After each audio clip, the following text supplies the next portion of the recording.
Saudi women are among the most repressed in the world. But whose fault is it?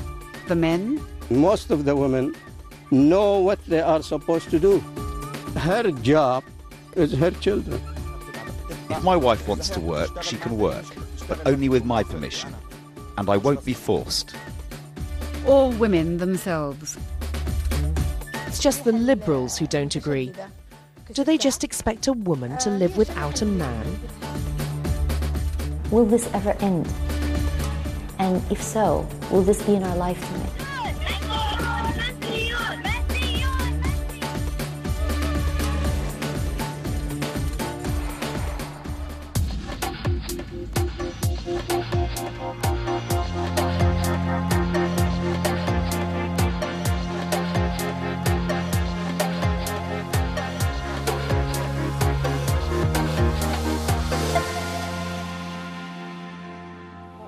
Lots of black. The first stop for a woman planning to spend any time in the Kingdom of Saudi Arabia is to get herself an abaya. Are there different sizes? The all-black covering, without which she can't leave the house without a severe reprimand and even the threat of a lashing from the morality police. The formidably named Committee for the Protection of Virtue and Prevention of Vice. Along the rows of black robes, I was looking for something, well, different. Are you really allowed to wear salmon pink in Saudi Arabia, or is this for bedrooms only? I settled for about as daring as I could go. An abaya in naughty navy and bewitching brown. You're allowed to go around in brown and black? And then in a country where a Saudi man can't even look on, let alone touch, an unrelated woman, came one of those bizarre contradictions you find time and again here. It was the shop assistant himself who added the final touch. I'm ready now for reporting Saudi Arabia. I was now ready to join the black shadows who make up half the population of this country, and to do what they do of an evening, go to the shopping mall.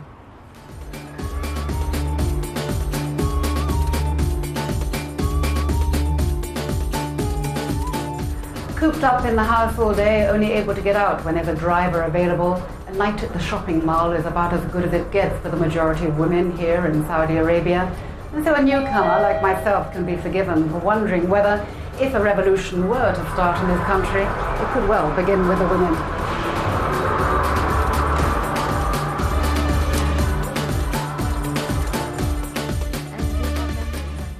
Reem Assad has started a revolt of kinds. A university lecturer in finance, she's rebelling against the fact that it is only men who can serve in shops, albeit mainly South Asian, to spare the Saudi man from any contact with a woman to whom he is not related. Show you, but he thinks this is appropriate for your age. So I just... You should be more insistent. Traditionally speaking, women did not leave their homes. Traditionally speaking, men were behind the counter. Men sold things. Then came the story of having proper shopping malls and shops and department stores. And naturally, men again were behind the counters. But how does she cope when buying a bra? Men serving in lingerie shops are the main target of Reem's campaign. Our male cameraman was stopped by the male shop assistant from following us in. Though when I asked him to find me a bra, he had no inhibitions. I'd like to buy a bra. Okay. So could you find someone to measure me? I will help you. You will help me. Reem's campaign might appear frivolous in a country where there are more urgent problems. Arranged marriages are the norm. Polygamy and underage marriage prevail. But, Reem argues, that her campaign touches some of the fundamentals of the plight of Saudi women today, like lack of dignity and jobs. Do I find it embarrassing to have to check out the items at the cashier with the teller or the clerk being a male? Yes, I do. This is strictly personal and not for display. Calling for a change was the right thing to do. It was just about the right timing. The other component to my campaign is creating more employment opportunities for women. Women rightfully need to be in the right place And what better could be than a lingerie shop? The campaign Facebook page has attracted thousands of supporters worldwide, along with offers of help in training women for the job. It's not much, Reem admits, but it is a start. For women who grew up within the system, it is less humiliating but more frustrating. For women who have never lived here, they probably find it humiliating because naturally they're treated as minors. The exact feeling that we experience is a feeling of frustration. You're listening to Mix FM. If Reem's campaign is a shopping rebellion, Mix FM is a workplace revolution.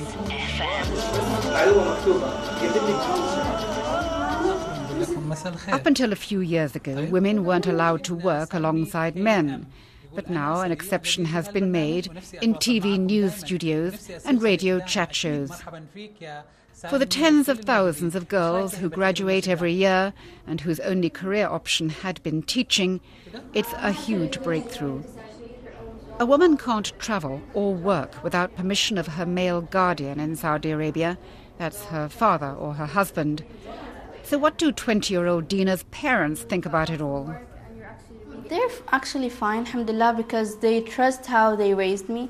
They already know the environment of the whole station. They already know the environment of the whole, like how we work. They already met my boss. They already met the founders of the whole station. So they're sure that nothing's gonna happen, So that's one of the best things. Because as you know, over here, for an example, we cannot really sit all together. So we have our own place as girls. They have their own place as guys. Whenever we are on the show or live, we're not really sitting together. He's across the table and I'm across the table. So my parents already saw these situations, and it's all fixed for our culture.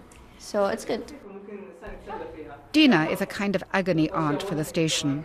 Young people send their frustrations through by emails and text messages. The most frequent complaint from teenagers is boredom.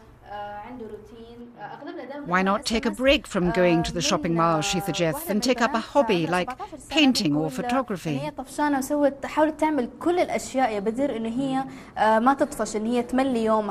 about an 18-year-old girl who says, look, I just want to meet men of my age without my family around? That's kind of a little bit of a problem that we have over here, but hopefully it's part of the culture.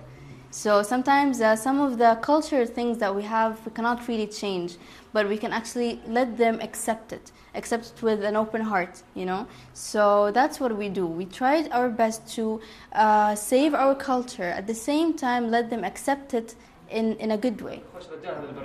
Hardly revolutionary talk, but the religious conservatives in the country are appalled by this. Unrelated men and women sharing jokes across a table, and the presenters have been warned they must tread carefully. Dina may be a revolutionary, but like all women in Saudi Arabia, she's not allowed to drive, and after work has to wait for her brother to come and collect her. There is no urban public transport system here. Thousands of women don't work simply because they can't get to work.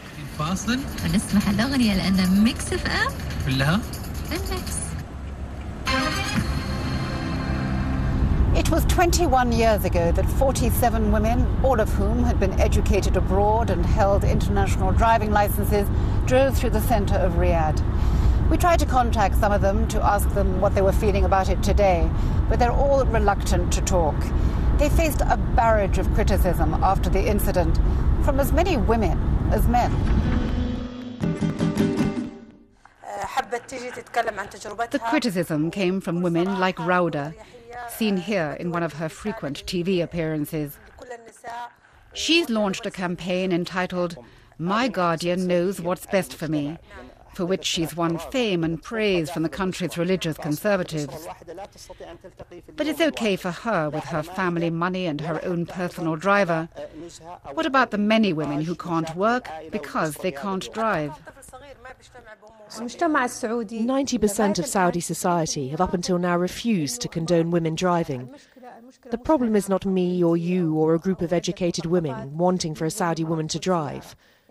The woman that you mentioned who isn't able to go out to work because she can't drive, how would she have the means to buy a car? Her answer reveals the same level of aspiration as the video that she's made and of which she's so proud.